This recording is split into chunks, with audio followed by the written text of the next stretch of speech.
Hi Math 2 students, this is Miss Van Vickle, and this is the first in your video series for Monday, April 20th.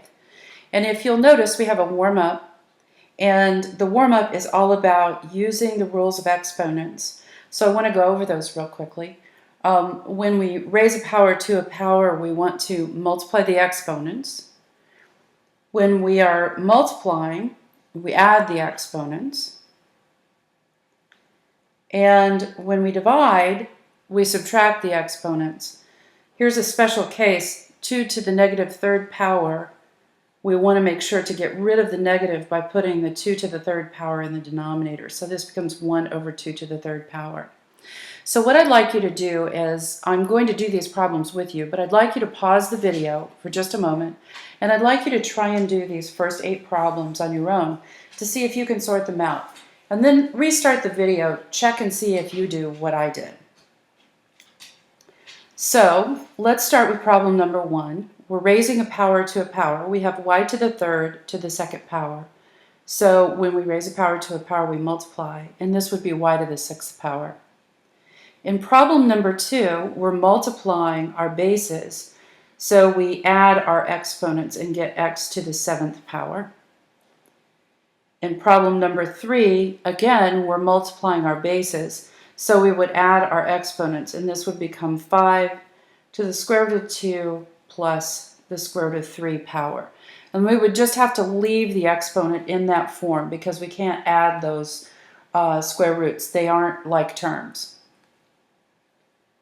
In problem number 4, we're raising a power to a power, and so we're going to multiply our exponents. So this becomes 6 to the square root of 5 times square root of 2. And in that case, we can go ahead and multiply and get 6 to the square root of 10. We already have done this one. When we take 2 to the negative third power, this becomes 1 over 2 to the third power. And we can simplify even further because 2 to the third power is 8. So we get 1/8 for the answer to number 5. Number 6 is 1 over 5 to the second power, which becomes 1 over 25. And in number 7, they've thrown us a curve. They say 1 over 81 is equal to 3 to what power? Well, I know it's going to be negative because my 81 is in the denominator.